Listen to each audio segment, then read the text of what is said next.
नमस्कार दोस्तों, मैं हूं हरी सिंह राजपूत और आप हैं साइंस गैलेक्सी बाय हरी सर चैनल पर। और आप यहां कक्षा 10वीं का मानव नेत्र एवं रंग बिरंगा संसार के ऑब्जेक्ट का सॉल्यूशन प्राप्त करने जा रहे हैं।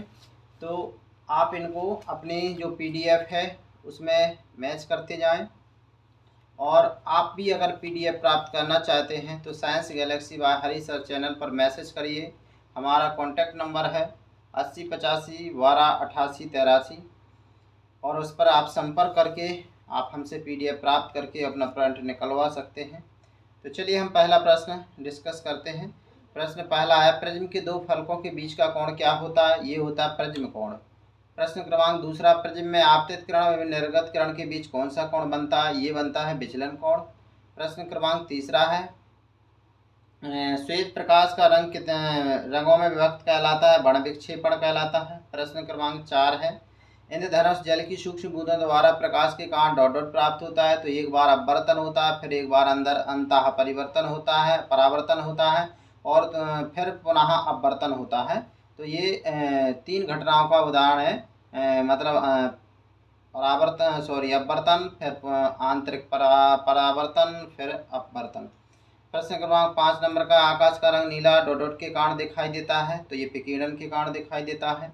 प्रश्न क्रमांक 6 है, सामान्य दृष्टि के वयस के लिए सुस्पष्ट दर्शन की अल्पतम दूरी 25 सेंटीमीटर होती है और प्रिज्म द्वारा रंग की प्रकाश का विचलन सर्वाधिक होता है बैगनी रंग का। प्रश्न क्रमांक 8वां, मानव नेत्र में प्रकाश एक पतली झिल्ली से होकर प्रवेश करता है, जिसे क्या बोलते हैं? इसको कॉर्निया या स्वच्छ मंडल बोला जाता है। प्रश्न क्रमांक 9वां, दूरदृष्टि दोष का कारण नेत्र गोलक का डॉट डॉट हो जाता है, आकार छोटा हो जाता है। प्रश्न क्रमांक 10वां, आँख के रंगीन भाग को क्या कहते हैं? परितारिका कहते हैं। प्रश्न क्रमांक 11, मानव नेत्र का नेत्रदान में क्या दिया जाता है? दान किया जाता है, कॉर्निया का किया जाता है। प्रश्न क्रमांक 12 नंबर का, आँख के बीच के छिद्र को क्या कहते हैं? पुतली कहते हैं। प्रश्न क्रमांक 15 नंबर है, दृश्य प्रकाश में सबसे अधिक तरंगदैर्घ्य किसकी होती है? ये आपकी किसकी होती है? दृश्य प्रकाश में सबसे अधिक तरंगदैर्घ्य लाल रंग की होती है। और प्रश्न क्रमांक 14 छूट गया है कि इंद्रधनुष में प्राप्त रंगों के किरणों की खोज किसने की थी? ये न्यूटन ने की थी। प्रश्न क्रमांक 15 में अधिक तरंगदैर्घ्य लाल रंग की है। प्रश्न क्रमांक 16, लाल हरा नीला रंग प्राथमिक वर्ण कहलाते हैं। प्रश्न क्रमांक 17, मानव नेत्र का क्षैतिज दृष्टि क्षेत्र कितना होता है? 50 डिग्री होता है। प्रश्न क्रमांक 18, सूर्योदय तथा सूर्यास्त के समय सूर्य की रक्तताप प्रतीत होने में किसका योगदान है? तो प्रकाश का विकिरण का योगदान होता है। प्रश्न क्रमांक 19 नंबर का देखिए आप, मानव नेत्र एक अत्यंत मूल्यवान एवं क्या है? प्रकाश सुग्राही है। क्या है? प्रकाश सुग्राही। प्रश्न क्रमांक 20 नंबर का है, मानव नेत्र लेंस डॉट डॉट कितने पिक्सल होता है? तो ये 576 मेगापिक्सल होता है। प्रश्न क्रमांक 21 नंबर का है, मानव नेत्र एक डॉट डॉट की भांति कार्य करता है। ये लेंस की उत्तल लेंस की तरह काम करता है। प्रश्न क्रमांक 22 नंबर, मानव नेत्र लेंस निकाय का एक प्रकाश सुग्राही पर्दा डॉट डॉट कहलाता है। ये कहलाता है आपका रेटिना। प्रश्न क्रमांक 23, परितारिका गहरा पेशीय डॉट डॉट होता है। तो ये आपका डायाफ्राम होता है। प्रश्न क्रमांक 24 नंबर का, रेटिना एक कोमल सूक्ष्म डॉट डॉट होती है। ये क्या होती है? कोमल सूक्ष्म झिल्ली होती है। प्रश्न क्रमांक 25 नंबर का, कॉर्निया के पीछे एक संरचना डॉट डॉट होती है। ये क्या होती है? परितारिका। क्या? परितारिका। प्रश्न क्रमांक 26, नेत्र गोलक का व्यास लगभग कितना होता है? ये होता है 2.3 सेंटीमीटर। प्रश्न क्रमांक 27, नेत्र गोलक की आकृति लगभग कैसी होती है? तो गोलाकार होती है। प्रश्न क्रमांक 28, पुतली नेत्र में प्रवेश करने वाले डॉट डॉट की मात्रा को नियंत्रित करती है। तो प्रकाश की मात्रा को। प्रश्न क्रमांक 29, रेटिना में बृहद संख्या में डॉट डॉट कोशिकाएं हैं। ये है आपकी सुग्राही कोशिकाएं। प्रश्न क्रमांक 30, प्रदीप्त होने पर प्रकाश सुग्राही कोशिकाएं डॉट डॉट हो जाती हैं। ये हो जाती हैं आपकी सक्रिय हो जाती हैं। प्रश्न क्रमांक 31, प्रकाश सुग्राही कोशिकाएं विद्युत डॉट डॉट उत्पन्न करती हैं, सिग्नल उत्पन्न करती हैं। क्या? विद्युत सिग्नल। प्रश्न क्रमांक 32 नंबर का, विद्युत सिग्नल दृक तंत्रिकाओं द्वारा डॉट डॉट तक पहुंचा दिया जाता है। तो मस्तिष्क तक पहुंचा दिया जाता है। प्रश्न क्रमांक 33, अभिनेत्र लेंस डॉट डॉट किस पदार्थ के बने होते हैं? तो ये रेशेदार जेलीवत पदार्थ के बनते हैं, जेलीवत। प्रश्न क्रमांक 34 नंबर का, अभिनेत्र की वक्रता में कुछ सीमाओं तक डॉट डॉट द्वारा रूपांतरण होता है, तो ये होता है पक्षमाभी पेशियों द्वारा, पक्षमाभी पेशियों। प्रश्न क्रमांक 35 नंबर का है, अभिनेत्र लेंस की वक्रता में परिवर्तन होने पर इसकी फोकस दूरी भी क्या हो जाती है, परिवर्तित हो जाती है।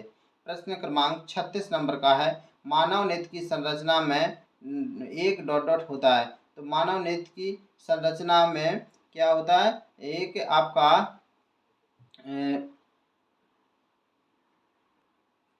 मानव नेत्र की संरचना में एक क्या उत्तल लेंस होता है। प्रश्न क्रमांक 37 नंबर का, निकट दृष्टि दोष में डॉट डॉट स्पष्ट दिखाई देता है, निकट की वस्तु। और प्रश्न 38, इंद्रधनुष सदैव सूर्य के डॉट डॉट दिशाएं बनता है विपरीत दिशा में।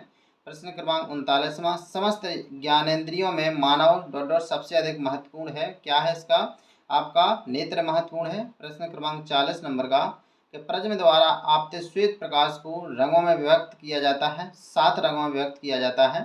तारों का टिमटिमाना परिघटना है अपवर्तन की। प्रश्न क्रमांक, तारों द्वारा प्रकाश के वायुमंडलीय अपवर्तन के कारण ही तारे कैसे आपके झिलमिलाते प्रतीत होते हैं या टिमटिमाते प्रतीत होते हैं। प्रश्न क्रमांक 43, वायुमंडल तारे के प्रकाश को डॉट डॉट की ओर झुका देता है, तो ये अभिलंब की ओर झुका देता है। प्रश्न क्रमांक 44, अंतरिक्ष यात्री को आसमान का रंग कैसा दिखाई देता है, काला दिखाई देता है। प्रश्न क्रमांक 45वें नंबर का, तारों से आने वाली प्रकाश किरणों का पथ थोड़ा थोड़ा क्या होता है, परिवर्तित होता रहता है।